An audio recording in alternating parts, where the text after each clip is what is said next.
Tema 1, selamatkan makhluk hidup. Subtema 2, hewan sahabatku, pembelajaran 1. Apakah kamu penyayang hewan? Apa saja manfaat yang diperoleh manusia dari hewan? Bagaimana cara hewan berkembang biak? Ayo kita pelajari. Negara-negara di Asia Tenggara memiliki banyak jenis hewan. Beberapa di antaranya ada yang dijadikan sebagai makanan, simbol negara, atau dijadikan binatang peliharaan. Baca teks berikut dan amatilah gambarnya. Gajah putih dianggap suci oleh beberapa negara di Asia Tenggara, seperti Myanmar, Kamboja, dan Thailand. Menjaga gajah putih adalah usaha yang sangat mahal, karena pemiliknya harus menyediakan makanan khusus untuk gajah. Indonesia dikaruniai luas wilayah lautan lebih besar dibandingkan luas daratan. Luas lautan Indonesia mencapai 5,8 juta kilometer persegi. Di dalam lautan tersimpan potensi perikanan yang cukup besar. Salah satunya adalah ikan tuna. Ikan tuna adalah salah satu ikan yang paling banyak dicari negara lain, seperti Jepang, Amerika, dan Uni Eropa. Tahukah kalian burung yang hidup di negara tetangga kita? Burung takurdahan hidup di Malaysia. Hewan ini termasuk hewan yang dilindungi negara. Hewan-hewan tersebut adalah sebagian dari hewan yang hidup di Asia Tenggara. Bisakah kamu menemukan hewan lainnya? Perkembangbiakan hewan. Hewan berkembang biak untuk melestarikan jenisnya. Ada berbagai macam cara perkembangbiakan hewan. Ada yang berkembang biak dengan cara bertelur atau ovipar. Ada hewan yang berkembang biak dengan cara melahirkan atau vivipar. Ada juga hewan yang berkembang biak dengan cara bertelur sekaligus melahirkan atau ovovivipar. Ayo pelajari cara-cara perkembangbiakan hewan tersebut. Yang pertama, perkembangbiakan hewan dengan cara bertelur atau ovipar. Perkembangbiakan hewan dengan cara bertelur disebut juga dengan ovipar. Hewan-hewan petelur memiliki beberapa ciri-ciri, antara lain tidak memiliki daun telinga dan mengerami telurnya. Contoh hewan-hewan berkembang biak dengan cara bertelur adalah: yang pertama, kura-kura. Kedua, ayam. 3, katak. Yang keempat, bunglon. 5, buaya. 6, cumi-cumi. Ketujuh, udang. 8, belalang. 9, ikan patin. 10, tokek. 11, burung beo. Dan belut. Itulah contoh-contoh hewan ovipar. Masih banyak lagi ya yang lainnya. Yang kedua, perkembangbiakan hewan dengan cara melahirkan atau vivipar. Perkembangbiakan hewan dengan cara melahirkan disebut juga dengan vivipar. Hewan-hewan yang melahirkan memiliki beberapa ciri, yaitu memiliki daun telinga dan tubuhnya ditutupi rambut. Contoh-contoh hewan yang berkembang biak dengan melahirkan atau vivipar adalah kelinci, panda, singa laut, gajah, kuda, terenggiling, anoa, tapir, kemudian bekantan, dugong, paus, dan kanguru. Tetapi masih banyak lagi ya yang lainnya.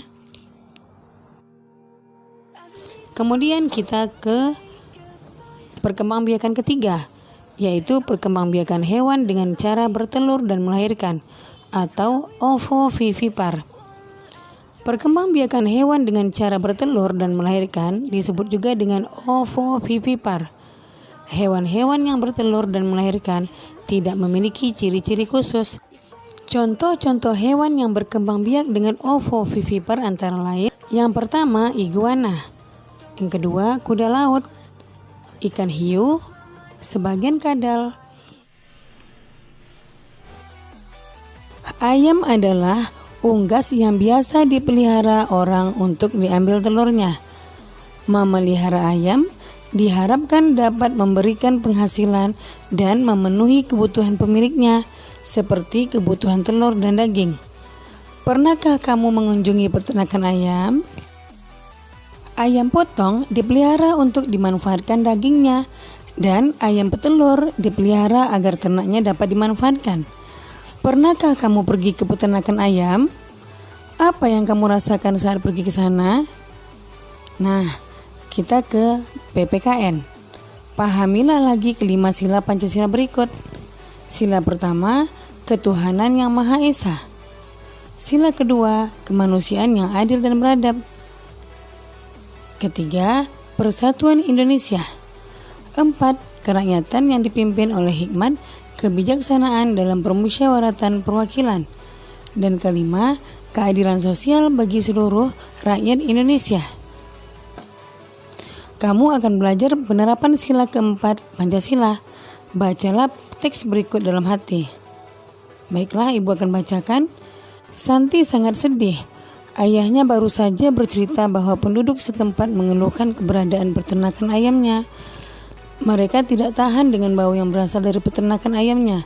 Santi bingung. Peternakan ayam Santi adalah peternakan keluarga. Usaha dari peternakan dapat menghidupi keluarga dan membiayai sekolahnya. Santi memiliki peternakan ayam petelur.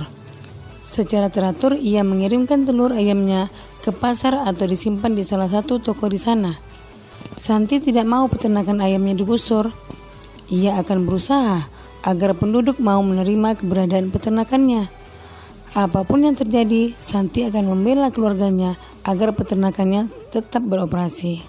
Penerapan nilai-nilai sila keempat dalam Pancasila.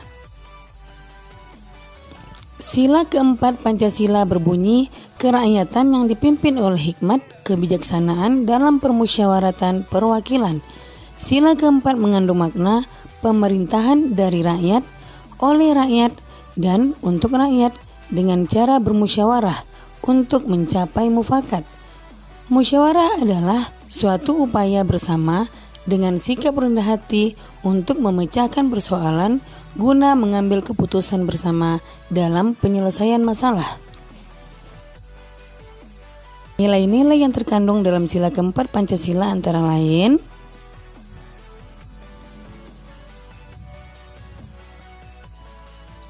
yang pertama, mengutamakan kepentingan negara dan masyarakat.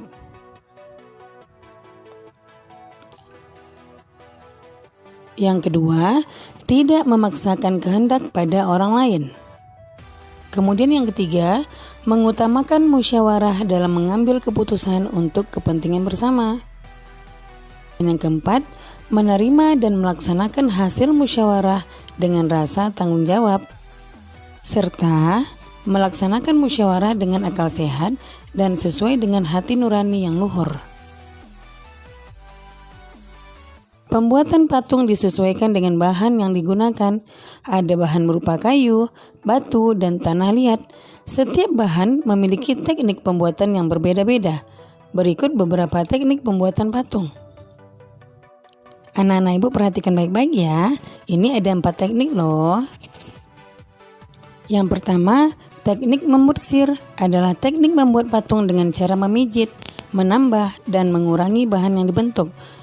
Alatnya adalah bursir atau pisau sudip. Bahannya tanah liat atau plastisin.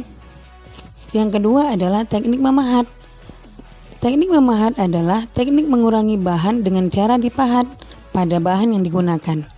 Alatnya adalah pahat dan palu. Bahannya kayu dan batu.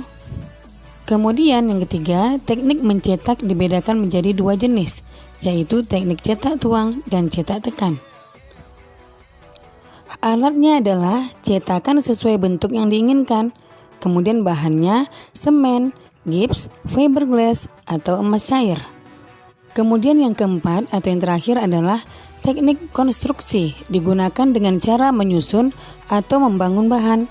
Cara menyusunnya dapat dilakukan dengan membuat kerangka terlebih dahulu, lalu direkatkan dengan lem. Alat yang digunakan adalah rangka bangunan atau meja putar. Bahannya tanah liat, plastisin, semen, atau gips. Demikian video pembelajaran ibu kali ini. Tema 1, subtema 2, pembelajaran 2. Semoga bermanfaat ya.